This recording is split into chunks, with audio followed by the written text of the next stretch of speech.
What's wrong with the stupid TV? There's nothing to watch. Oops, never mind. I found something.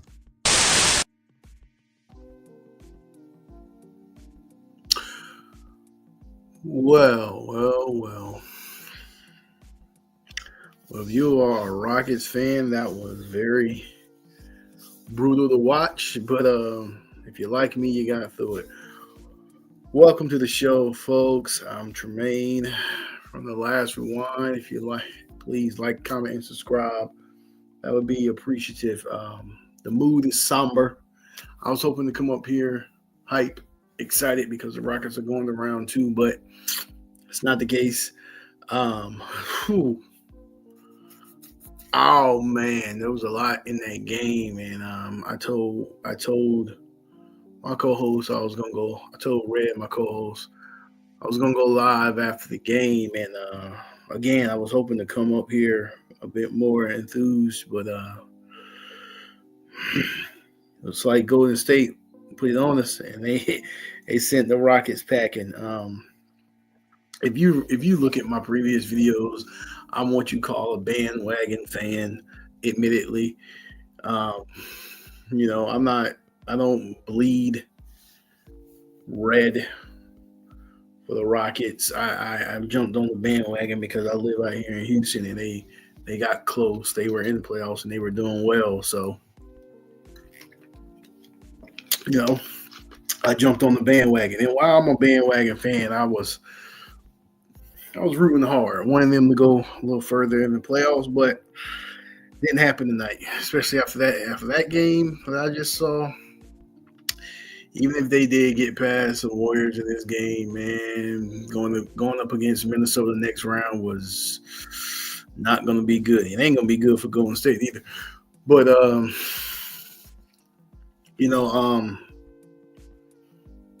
you simply can't win if you don't score the ball.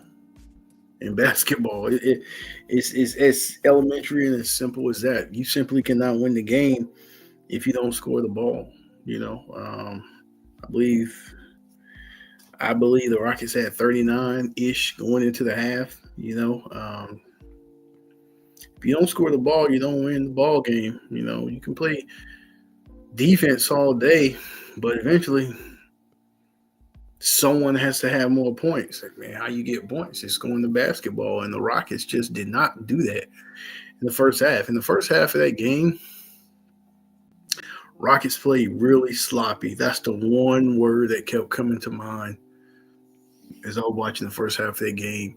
They were making one too many passes, uncertain as to who wants to take the shot. It just wasn't flowing. It wasn't a smooth, cohesive union of basketball being played that first half. I mean, it was just all over the place, if you will. All over the place, which initially got me worried. I was like, oh God, if it's looking like this, they're in for a long night. And I believe the pressure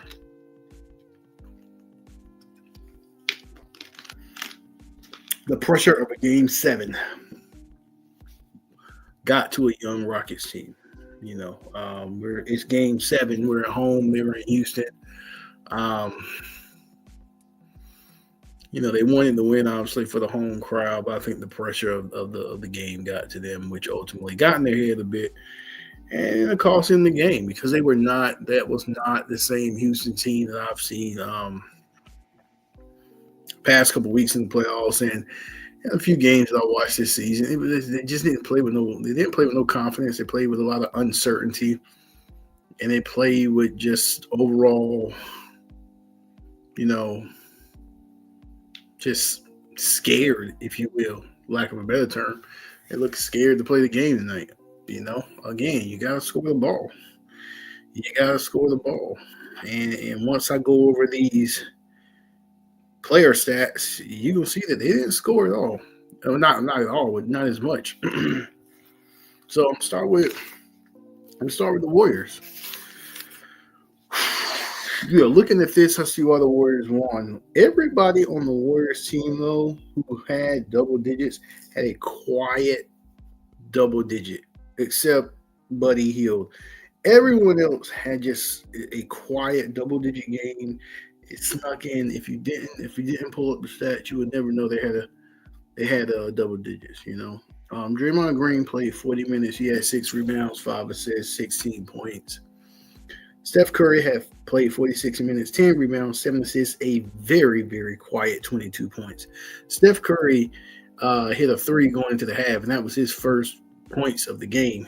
Most of his points came in the maybe late third, all the fourth, but he had a very, very quiet 22 points, which is why I thought Rocket had a slight snowball's chance in hell, because Steph Curry wasn't producing, Steph Curry numbers, but he did wake up in the fourth, and you started to see glimpses of the Steph Curry that we know of. Jimmy Butler, 45 minutes, 8 rebounds, 7 assists, 20 points, another quiet 20. Steph and Jimmy had some quiet. They got their points, but it wasn't outlandish. It wasn't. Their points just came to them, if you will. It's like, other than that three before the half and an elbow jumper from Jimmy Butler, I don't remember any spectacular play for them to get points. They just got points, And obviously the MVP of this game tonight, the person who basically got most of the offense for the Warriors and won the game, if you ask me, is Buddy Hield. He played 37 minutes, 3 rebounds, 8 assists, 33 points. He was lighting up from three in the first half. He could not miss. And once I saw that he was hot, that was a recipe for disaster. The Rockets did exactly what the Warriors wanted them to do, and that was guard Steph, focus on Steph, leave somebody else open. That somebody else was Buddy Hield. That's exactly what happened. It was almost that mindset: we're not going to let you beat us, but you got to beat us, and we got to live with if you beat us. Well, they got to live with Buddy Hield beating them. They didn't let Steph beat them, but Buddy Hield did. So, and in sports, sometimes that's what a lot of coaches they come to the conclusion of is, we're going to take your star out, but your co-star, who's not used to carrying them, so it's going to have to beat us. And that's what the Warriors did tonight. Buddy Hield was a co-star, and he beat us. Although, like I said, Steph got a quiet 22. But obviously the consistency came from Buddy Hield's 3-point shooting. The Rockets. Alperen Sengun, I could be pronouncing his name wrong. 40 minutes, 14 rebounds, 5 assists, 21 points. Fred VanVleet, 44 minutes, 7 rebounds, 8 assists, 17 points. Ahmed Thompson, as good as he is, this young man can play. 37 minutes, 2 rebounds, 3 assists, 24 points. Jalen Green and Dylan Brooks both had 8 points. There were times in this game where it looked like the Rockets were going to come back, but that's all it did. It just looked like they were going to come back. The Rockets didn't get blown out of the game throughout the duration of most of the games. It was like flat out over. I don't even know the final score because I left. I was watching the game in my living room. I came upstairs to start the show here. I don't even know the final score, but when I left, the Rockets were score-wise, they were in the game, but time was not on their side.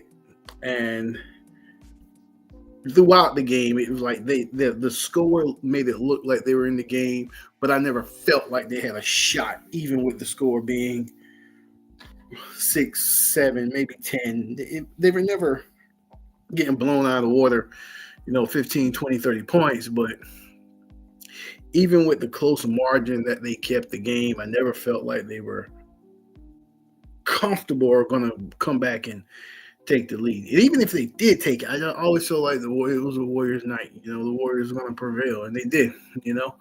Um, other than that, I think Draymond got one tech. That's kind of Draymond Green at this point. I'm a little bit hurt. I'm a little bit disappointed because, I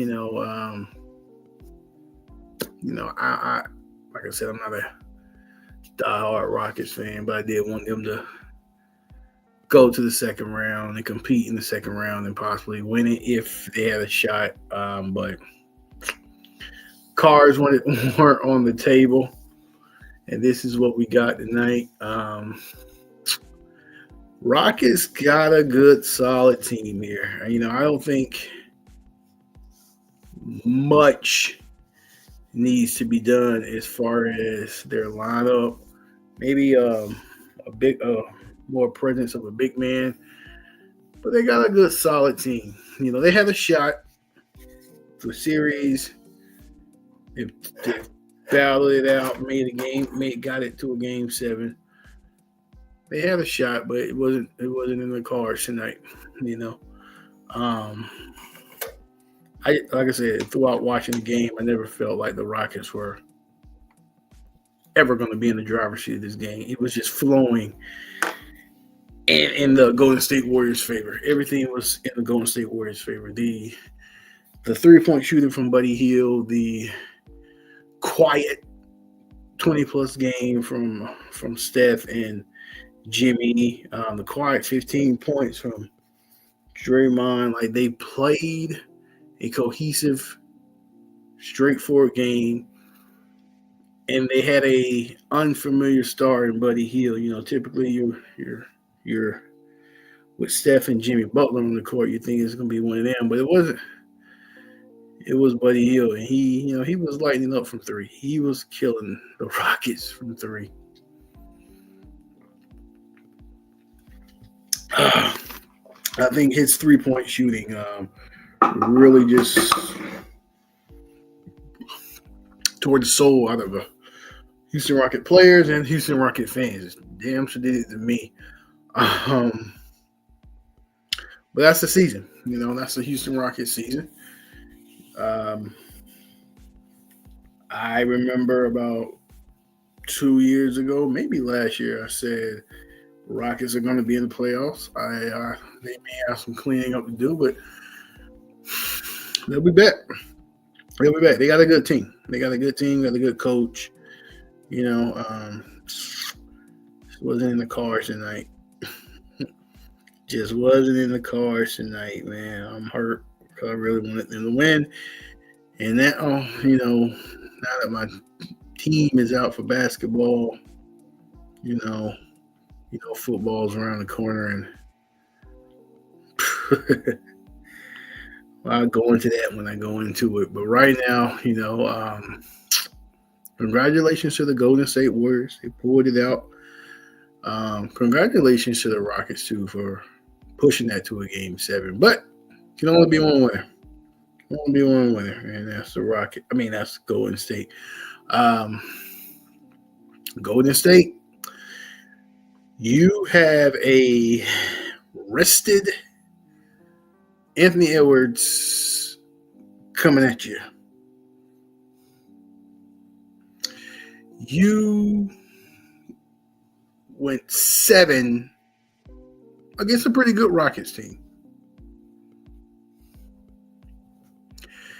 This Minnesota Timberwolves gave the Lakers the gentleman's sweep. You want to count that one game? Fine. They got one game.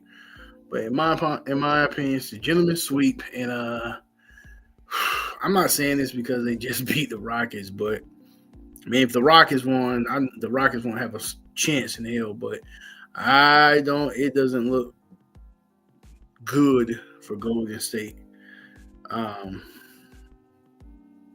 But who knows? They're there. They're there, and the Rockets aren't. But it doesn't look promising for Golden State. I'm just gonna tell you that with a rested Anthony Edwards waiting in the weeds. But that's gonna be a good series, though. It's gonna be a good series coming up. It'll be a good series. I say Minnesota wins it in. I say Minnesota's gonna win it in 6. I'm not gonna go 7. Minnesota's gonna win it in 6. Curry will catch fire at least one of these games, and that'll bail him out. But Minnesota wins it in 6, and Minnesota goes on. But as of right now, for me, the basketball season is over, and hurts to say because I really wanted the Rockets to make some noise. Just I was my my mother is going to be visiting me in about a week or so for my daughter's graduation. And if the Rockets won, I was gonna try to hit up a playoff game with her. My sister may be here too. We're gonna try to do a playoff game with her, so that threw a wrench in things. So I was rooting for them for that reason as well. So that threw a wrench in things, but we found other things. But again, congratulations to the Golden State Warriors, and that's the way the cookie crumbles for the Houston Rockets. So I am going to see you guys in another video. Please like, comment, and subscribe. That would be appreciative. Peace.